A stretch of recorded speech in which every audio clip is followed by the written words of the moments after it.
संदर्भ में नौ दुर्गा महोत्सव के विषय में ही माया का वर्णन चल रहा है। यह माया अनेक रूप रूपाय विष्णुवे प्रो विष्णुवे, चाहे उसे वैष्णवी माया कहो या विष्णु माया कहो, वो सब एक ही कक्षा में है। एक ही सच्चिदानंद घन परमात्मा की जो प्रतीति हो रही है, अनेकत्व की प्रतीति, वो माया के द्वारा हो रही है। माया में ही अनेकत्व है। तो ये अनेकत्व कहाँ से आता है? अनेकत्व कहीं से आता जाता नहीं है, वो आत्मा में ही इतना प्रकाश है, इतना प्रकाश है, उस प्रकाश में ही ये रूप बनते हैं और वो रूप उसी में विलीन हो जाते हैं। तो यह जो रूप बनता है और रूप जो है विलीन होता है, यह जो माया आदि शक्ति है, वो आदि शक्ति के रूप में काली भी उसका नाम है और सरस्वती भी उसका नाम है और लक्ष्मी भी उसका नाम है। तो सबसे पहले महाकाली, महालक्ष्मी, महासरस्वती, ये तीन शक्तियां हैं। ये तीन शक्तियों के माध्यम से अनेक प्रकार से देवियों का जन्म होता है। वो अनगिनत हैं, एक आध हो तो उनका नाम ले लिया जाए, फिर भी वह 10 महाविद्याओं के रूप में आज भी जाना जाता है। भारतवर्ष में 52 पीठ जो हैं, वो शक्ति पीठ के रूप में जाना जाता है, जिसमें सबसे प्रथम शक्ति पीठ आपका जो है पश्चिम बंगाल में, आसाम में कामरूप कामाख्या है। कामरूप कामाख्या, उसका दर्शन तो नहीं होता, योनि पीठ है वो। योनि पीठ होने के कारण उसका दर्शन नहीं होता है, लेकिन लोग वहां पर जाते हैं अपनी कामना की पूर्ति के लिए। क्या कामना? कि हमको पुत्र हो जाए। तो वहां एक तूल मिलता है, वो रजस्वला का तूल है, वो ला करके तावीज में बना करके और उसको बांध दो तो पुत्र हो जाता है। ये वहां की जो है महिमा है। तो ये जो अनेक प्रकार के जो पीठ हैं, इन पीठों में शक्ति तो है, क्योंकि भगवान शंकर जिस समय सती को लेकर के राम कथा सुनने के लिए गए, तो सती के अंदर अभिमान हो गया कि मुझे क्या कथा सुनना, हमको कोई जरूरत नहीं है कथा सुनने की, और ये तो बहुत मंद बुद्धि के हैं हमारे पतिदेव कि इनको एक मनुष्य के रूप में स्त्री के वियोग में रोते हुए फिर रहे हैं, उनको कह रहे हैं सच्चिदानंद घन परमात्मा। अब इनको कौन समझाए? भगवान शंकर ने सोचा सती को भ्रम हो गया है, इस भ्रम को जो है दूर मैं उपदेश के द्वारा इनको नहीं कर सकता, क्योंकि मैं इनका पति हूँ। तो 3 को नहीं समझाया जा सकता है। एक तो पति को नहीं समझाया, एक पत्नी को नहीं समझाया जा सकता है, और एक बगल वाले जो रहते हैं हमारे मकान के पास, उनको नहीं समझाया जा सकता है, और एक पतंग उड़ाने वाले को नहीं समझाया जा सकता है, एक मित्र को भी नहीं समझाया जा सकता है। कहेंगे अरे वो तो हमारा लंगोटिया यार है, कोई खास बात नहीं है। सती को जब भ्रम हुआ, तो भ्रम होने के कारण उनके अंदर ये हुआ कि ये मनुष्य को सच्चिदानंद सच्चिदानंद कह रहे हैं, इनमें कुछ सच्चिदानंद जैसा दिखाई तो पड़ता नहीं है, क्योंकि भगवान अश्रुपात करते हुए अपने पत्नी के वियोग में जगह जगह घूम रहे थे। हे खगमृग हे मधुकर श्रेणी, तुम देखी सीता मृग नैनी। भगवान शंकर ने कहा सती तुम्हें भ्रम हो गया है, अब तुम ऐसा करो कि इस भ्रम को दूर करने के लिए राम तत्व को तुम जानना चाहती हो, तो जाओ परीक्षा ले लो, तुम्हें मालूम पड़ जाएगा राम तत्व क्या है। तो उन्होंने कहा, बोले कि हमको मालूम है राम तत्व क्या है। ब्रह्म जो व्यापक विरज अज अकल अनी अवेद, सो की दे धर होय नर जाय न जानत वेद। ब्रह्म वो तो व्यापक है, ब्रह्म जो व्यापक विरज अज अजन्मा है, और अकल अनी, उसका कोई नाम रूप नहीं है, कल अनी अभेद, उसमें किसी प्रकार का भेद ही नहीं है, सब संयुक्त है, सब एक से जुड़ा हुआ है। ब्रह्म जो व्यापक विरज अज अकल अनी अभेद, भेद तो उसमें है ही नहीं। नेत नेत कह जात सुकून करे निरंतर गान, नेति नेति का करके उसका गुणानुवाद होता है।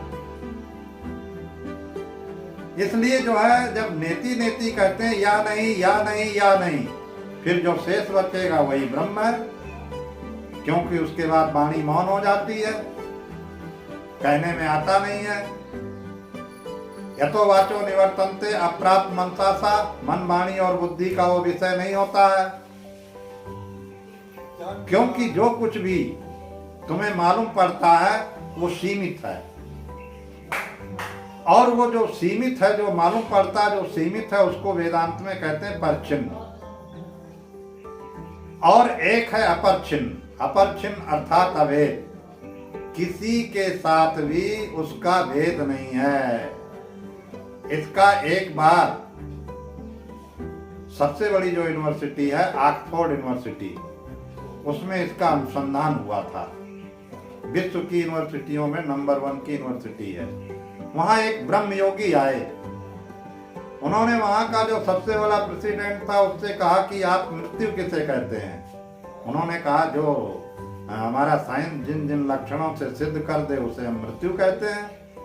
तो बोले अभी हमारे विषय में क्या ख्याल है आपके साइंस का? बोले हमारे साइंस का ये ख्याल है कि आप पूर्ण स्वस्थ व्यक्ति हैं, किसी प्रकार से आप में अस्वस्थता नहीं है। तो बोले ठीक है, लिखो सर्टिफिकेट पर। लिख दिया उसने। उन्होंने कहा एक 10 मिनट का प्रयोग। ब्रह्मयोगी लेटे और ब्रह्मयोगी दैट समाप्त हो गए। वहां का जो प्रेसिडेंट था उसने कहा कि ये बड़े आश्चर्य की बात है, ये तो समाप्त हो गए।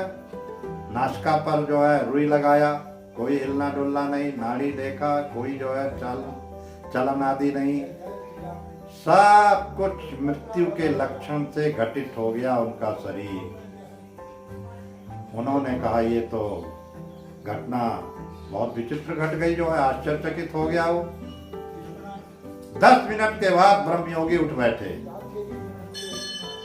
10 फुट पीछे चला गया वो सर्जन। उन्होंने कहा तुम डरो मत, हमारे पास आओ। अब आपका साइंस क्या कह रहा था 10 मिनट के अंतर्गत? बोले आप क्षमा करें, मेरे ऊपर मुकदमा मत चला देना, आपने तो मेरे साइंस को ही फेल कर दिया, मेरे विज्ञान को ही फेल कर दिया। आप ये बताने की कृपा करें कि ये क्या था। आप जो है हमारे साइंस के जिन जिन लक्षणों से मृत्यु घटित होती थी, आप तो मर चुके थे, फिर आप जिंदा कैसे हो गए? उन्होंने कहा 2 प्रकार का विज्ञान है, एक खंड खंड का विज्ञान है और एक अखंड का विज्ञान है। तो खंड खंड का जो विज्ञान होता है उसमें स्पेशलिस्ट होते हैं, आंख, नाक, कान, गला, ये स्पेशलिस्ट होते हैं। और जो अखंड का विज्ञान होता है वो एक से जो सब कुछ जुड़ा हुआ है। ऐसी कोई भी चीज नहीं है इस जगत में जो उससे जुड़ा हुआ ना हो। तो वो अखंड का विज्ञान, तो ये जो श्वास की गति है इसको मैंने ब्रह्मांड में चढ़ा लिया था, जिसको सहस्त्रसार बोलते हैं। सहस्त्रसार पर जो है हम जाकर के बैठे हुए थे और आप देख रहे थे नीचे। तो नीचे जो है क्या मिलेगा? कुछ नहीं मिलेगा।